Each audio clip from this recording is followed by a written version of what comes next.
Hello and welcome back. This is my week in books, tarot, and art. It's really more like a month, minus the Iceland bit, because I did a separate video about that, but you know, a week and bits. So start with the tarot decks I've been using. I didn't use much in August. I used the Tarot of the She, and that was basically it. And mostly I used it as art inspiration, because I like her use of color and her lines. It's just, I don't know. There's something about it that intrigues me and inspires me to get out something colorful every time. So I used that in August. I didn't do much tarot of any sort in August, so that was about it for that. But I'm back in the swing of things now, sort of. In a fall mood. I apparently skipped the cozy, hot chocolate and blanket sort of fall. I'll get to that later, I'm sure. It went right for the dark and moody sort of gothic situation. So I got out the Lacrimosa Tarot by Rose Bay, which I only used a little bit so far because it seems like a fall and winter deck. But it's beautiful and I'm really enjoying it. Look at that. I love that. And then I've been using that with the other tarot deck I've been using is the Paysage Intérieur, this one, by Camille. I can't remember her actual for real name, but she's on Etsy. I mean, Camille is her real name, but I can't remember her Etsy shop name. Oy, sentences. All right. They're not going to be complete today, I guess. Oh well. This one I like because I've been thinking about abstracting landscapes lately and following like Orla Stevens a lot on YouTube and Patreon. And these always strike me as landscapes. They don't have to be interpreted as landscapes, but they mostly have a horizon line, so I tend to read them all as landscapes. But they are very abstract, and so you can read a lot into them, and I don't know, they're just endlessly fascinating to me, what she's done here, and the layering of different lines and textures. I do like the difference in textures in a lot of them. It's just, I don't know. I just stare at it and I'm not quite sure. It transports me somewhere else, I guess. So yeah, this has been inspiration this week, as well as just tarot reading for nothing in particular, just for like, you know, things to focus on today or that sort of thing. So those are the two tarot decks I've been using, and then, whoops, I've been using When Olga Speaks by Sasha Lopez, which I also haven't used a lot yet because it also strikes me as a bit of a fall and winter sort of deck. Not just in terms of color palette, but content. Just, I don't know, seems that way inclined for me. But it's beautiful. I love her collage work.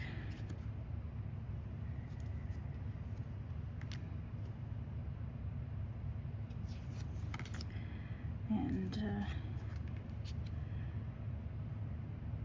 yeah, so I've been enjoying getting to know this. And the Paysage Intérieur, I can't say that word properly in French. I always trip over the R's.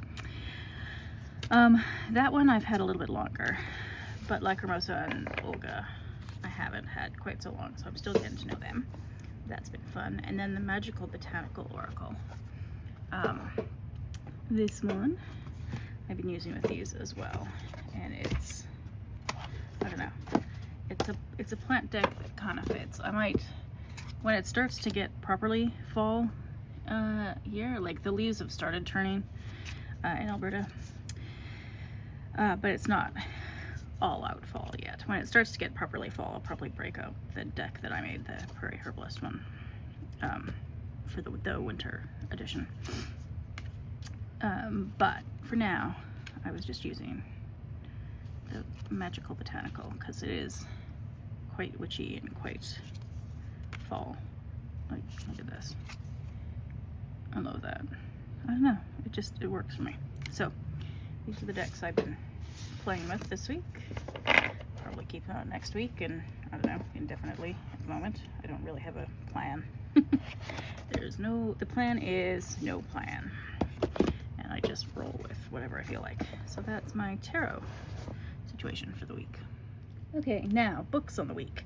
Technically I read this while I was in Iceland, but I'll just briefly mention it.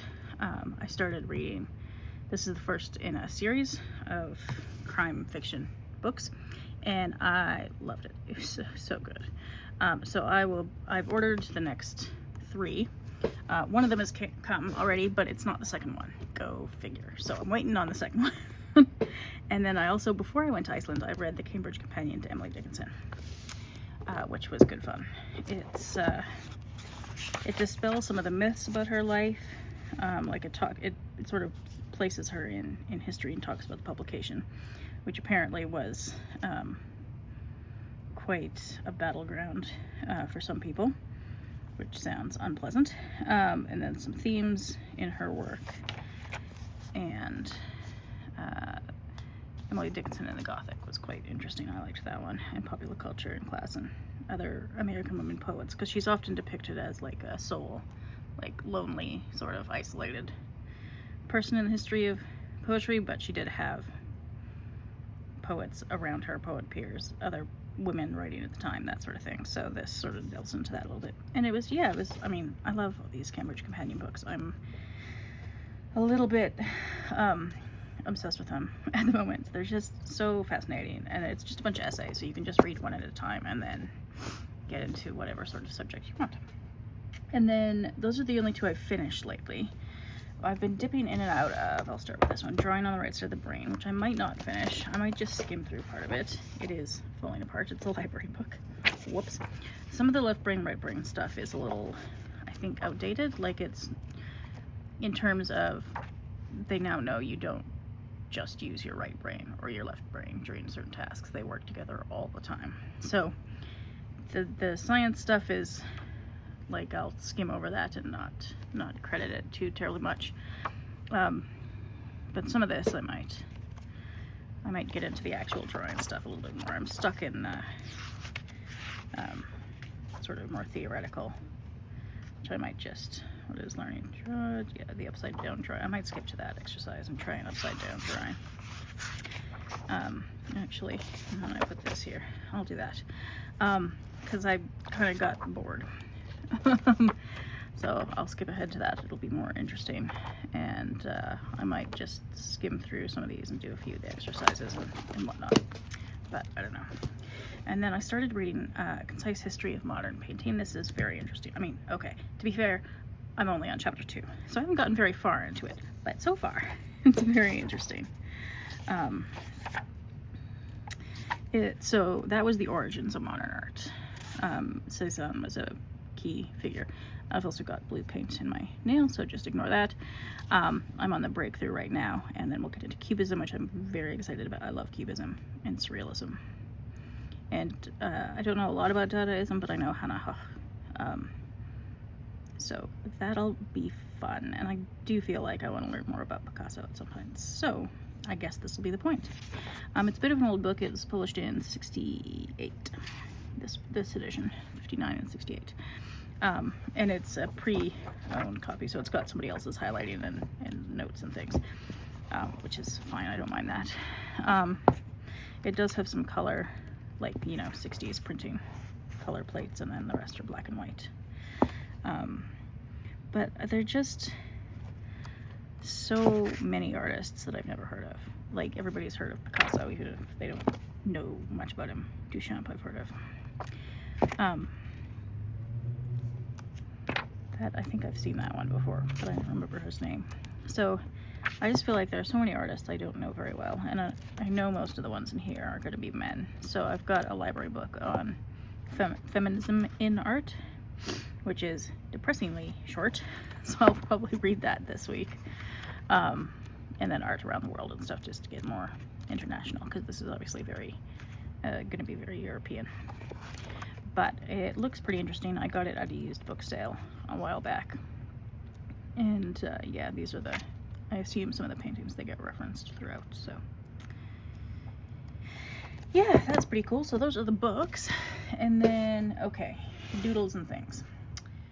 Okay, so I have these little concertina books that I've done before to just take out and about, and because I'm a bit self-conscious about sketching in public, so that I can hide it away. I really like this Creeping Thistle. Oh, I did some things upside down. Excellent. The tansy and the bellflower are not my most favorite things ever, but they were interesting experiments.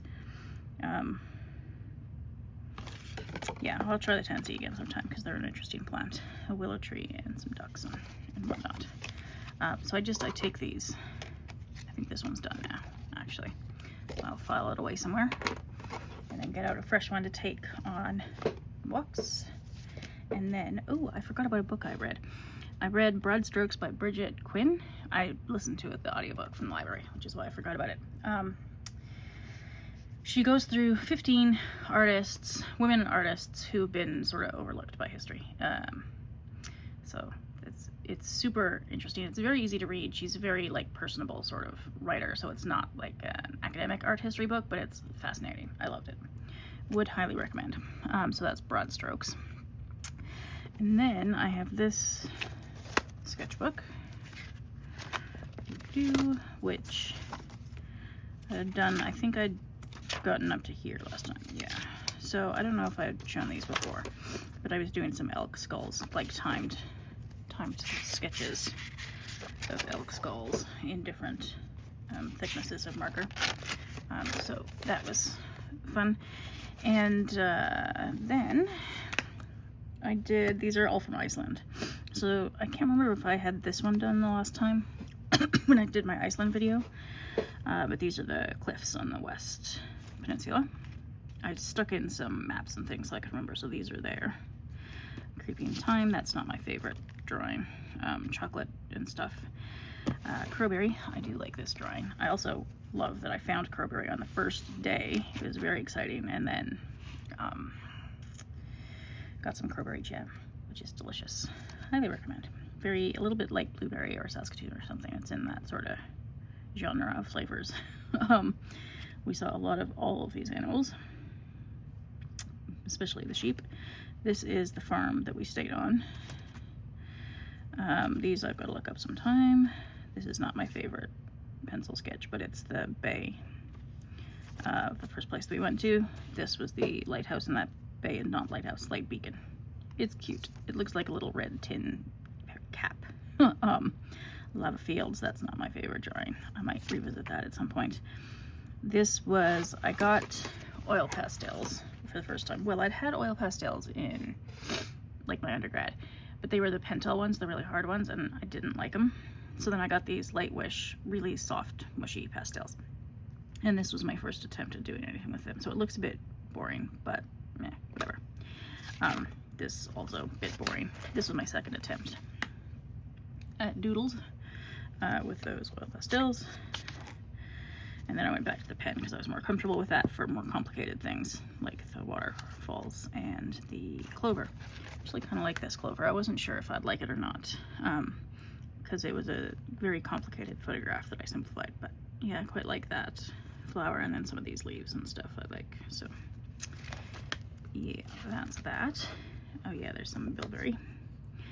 Others, I've got markers of things I'm going to put in here. I like this one a lot. This was one of those black sand beaches.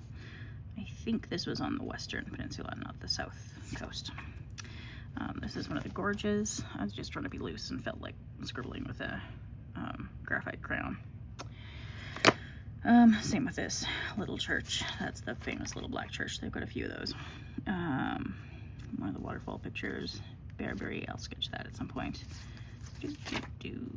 Oh yeah, some hot springs. Actually kind of like this. I was just having fun with textures and value. But these are some of the places we went in Reykjavik that I didn't feel like doodling. I just stuck them in here. That's another waterfall. And then I think, is that as far as I've gotten? Nope.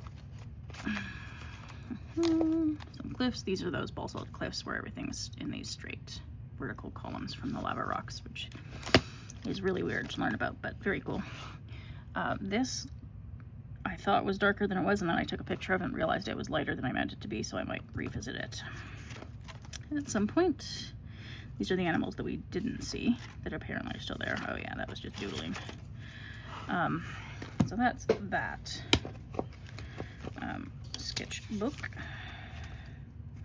Stick that in there for now.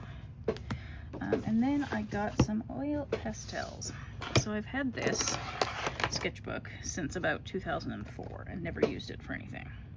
So the paper's, you know, moderately okay. It's not super thick, but it's all right. So I had done this earlier, not finished, but whatever. And then I made, salmon was one of the animals for, why am I blanking? Tegan. Used to be Cosmic Creeper, Animals in Arcana, her patron. So I tried this, and it just had fun with blending and movement, and there are too many straight lines in it, but it was fun all the same. So that's an Atlantic salmon. And then this was more successful, I think, this sockeye salmon, in terms of like blending and,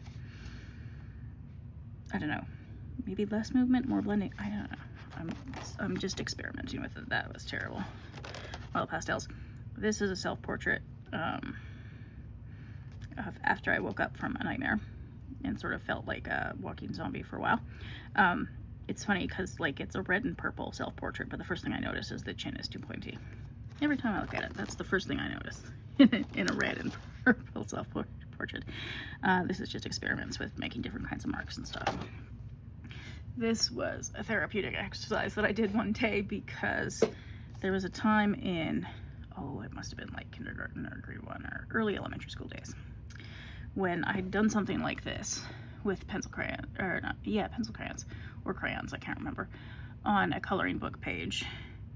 And the teacher had told me that that's not what I was supposed to do.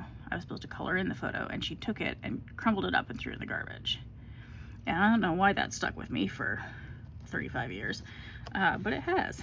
So this was quite good fun to do. This was just experimenting with different pens and things. More experimenting with pens. Some of them went through this paper, so I don't love that, because then working on both sides gets weird. Oh yeah, this is another scribbly self-portrait. Just working on the shadows and things. And then I did some experiments with magpies. Oops, I should put a piece of, I did use fixative, but it doesn't seem to be entirely keeping it down. So I got some of this glassine paper. It's like wax paper, but also static free. So apparently it's supposed to help with this sort of thing. So you can see that some of the stuff still comes off on it, like a lot of the oils and some of the pigment. So I'll probably have to tape it down so it doesn't like transfer that elsewhere, unless you want it to do that, in which case go nuts, I guess. But that was what I got because I wanted to be able to use both pages of a sketchbook and not just one page, because just using one page seems too wasteful. So actually I'll stick this page